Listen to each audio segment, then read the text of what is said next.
शेतकरी मित्रांनो नमस्कार. तर आपलं सोयाबीन पिकातलं एक सगळ्यात पहिलं जे काम असतं ते म्हणजे की सोयाबीन पिकातील येणारं तण नियंत्रण त्यामध्ये करणं. हे तण नियंत्रण जर करायचं म्हटलं तर आपल्याकडे एकच पर्याय आहे, तो म्हणजे की तणनाशकचा वापर करणं, तणनाशकची फवारणी घ्यायची आणि आलेलं जे काही तण असणार आहे हे त्यामध्ये तण मुक्त करायचं, म्हणजे आपलं सोयाबीन पीक हे असणार आहे हे तणमुक्त ठेवायचं असतं. तर तणमुक्त ठेवत असताना नेमकी आपण कोणतं तणनाशक वापरलं गेलं पाहिजे आणि कोणत्या तणनाशकाचा तुम्हाला चांगला रिझल्ट येईल, त्या तणनाशकाचं प्रमाण काय असणार आहे याबद्दलची सगळी माहिती आपण आजच्या ह्या व्हिडिओमध्ये जाणून घेणार आहोत. त्यामुळे व्हिडिओला नक्की शेवटपर्यंत पहा.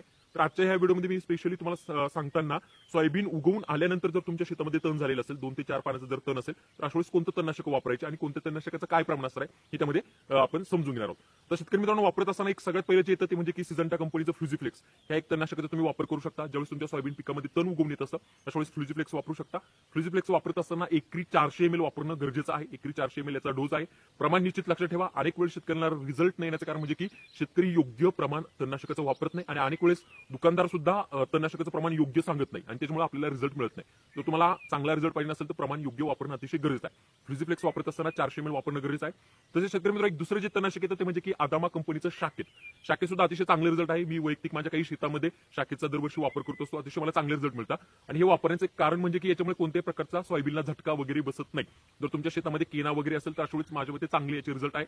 हे वापरू शकता. हे वापरत असताना एकरी 800 ml वापरणं गरजेचं आहे. तसंच शेतकरी मित्रांनो एक पुढचं जे येतं ते म्हणजे की बीएसएफ कंपनीचं ओडिशी हे सुद्धा अतिशय चांगलं तणनाशक आहे. याचाही त्यामध्ये तुम्ही वापर करू शकता. हे वापरत असताना एकरी 40 ग्रॅम वापरून त्यामध्ये गरजेचं आहे. त्यानंतर शेतकरी एक क्रिस्टल कंपनीचं अमुरा नावाचं एक तणनाशक आहे. हे अतिशय चांगलं आहे. याचा एक तुम्ही वापर करू शकता. अमुरा वापरत असताना 1 एकरसाठी 600 ml वापरणं गरजेचं आहे. एवढ्या हे जे काही तणनाशक आहे एवढे यांचे रिझल्ट मला त्यामध्ये चांगले वाटतात. वैयक्तिक माझा जो अनुभव आहे आमच्या दुकानावरती जे शेतकरी वगैरे येत असतात प्रामुख्याने आम्ही त्यांना दरवर्षी जे काही तणनाशक देत असतो त्यांच्याकडून आलेला जो काही फीडबॅक आहे या तणनाशकांबद्दलचा फीडबॅक मला चांगला आलेला आहे म्हणून मी तुम्हाला सजेस्ट केलेला आहे. याच्यामध्ये कोणत्याही कंपनीची जाहिरात करायचा बिलकुलही उद्देश नाही. याच्या व्यतिरिक्त सुद्धा बरेचसे तणनाशक आहे. तुम्हाला जर त्यांचे चांगले रिझल्ट वाटत असेल तेही वापरू शकता. मला यांचे चांगले रिझल्ट वाटले आहे म्हणून हे मी तुमच्यासाठी सजेस्ट केलेलं आहे. आता याच्यामध्ये एक सगळ्यात महत्त्वाचा मुद्दा की जर आपल्याला 100% चांगले रिझल्ट पाहिजे नसेल, सगळ्यात पहिली गोष्ट तणनाशकचं सांगितलेलं प्रमाण मापात वापरणं अतिशय गरजेचं आहे. जर तुमच्याकडून प्रमाण जर चुकलं तर तुम्हाला रिझल्ट मिळणार नाही. दुसरी गोष्ट म्हणजे की शेतकरी मित्रांनो पाणी 1 एकरसाठी 150 लिटर पाणी वापरणं गरजेचं आहे. आता हे जे काही मी एकरी प्रमाण सांगितलं आहे हे 150 लिटर पाणीसाठी आहे. 1 एकरसाठी 150 लिटर पाणी घ्यायचं आहे. त्याच्यासाठी जे तणनाशक तुम्ही निवडशाल ते 150 लिटर पाण्यामध्ये टाकायचं आहे आणि 1 एकरला त्यामध्ये फवारणी करणं गरजेचं आहे.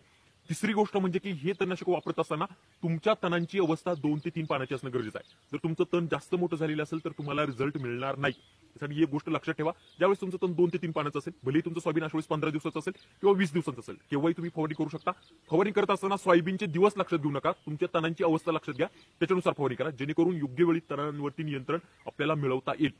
आणि एक चौथी गोष्ट शेतकरी मित्रांनो जमिनीमध्ये ओलावा असणं गरजेचं आहे. तर वैद्यामध्ये जर सांगायचं जर झालं जास्त ओलावा असताना बिलकुल मारू नका. वापसा पद्धत थोडसे कोरडेपणा जमिनीमध्ये येऊ द्या. एकदम सोयाबीनचं जे काही तण आहे 100% मेलं जातं. फक्त सोयाबीनला थोडासा झटका बसतो पण तण 100% तुमचं मेलं जातं. आणि शेतकरी मित्रांनो जर तुम्हाला चांगले रिझल्ट पाहिजे नसेल तर शक्यतो तुम्ही याच्या तणनाशकांसोबत स्टिकरचा वापर करा जेणेकरून चांगलं नियंत्रण मिळेल. आता जसं जर सांगायचं झालं तर व्हिडिओ सोबत ऑलरेडी स्टिकर येतं. त्यानंतर जे शाखेत आहे याच्यासोबत पण स्टिकर येतं. यांच्यासोबत स्टिकर वापरण्याची गरज नाही. पण एखादं जर तणनाशक तुम्ही घेताय त्यासोबत जर स्टिकर येत नसेल तर आवश्यक स्टिकर घ्या. कारण स्टिकरमुळे काय होतं जे तणनाशक आहे हे पूर्णपणे पानांवरती पसरलं जातं आणि 100% आपलं जे काय असतं आहे हे नियंत्रित व्हायला मदत होत असते.